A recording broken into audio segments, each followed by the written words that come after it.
ভালো করে কান খুলে শুনে নিন।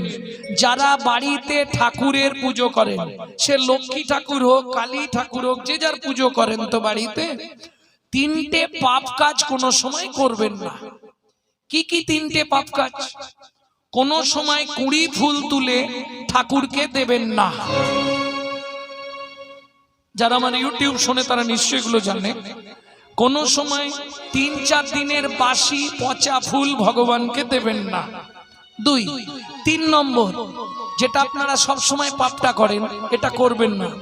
সকালবেলা হাঁটতে যাবার নাম করে লোকের কাছে ফুল চুরি করে ঠাকুরকে দেবেন না। কি হলো, হাসছে কেন? মানে যারা করে তারা হাসছে নাকি? হ্যাঁ, এ পাপ হয়। কোথায় বলা আছে? ব্রহ্মবৈবর্ত পুরাণে বলা আছে, শ্রীমদ্ ভাগবতের ৫ম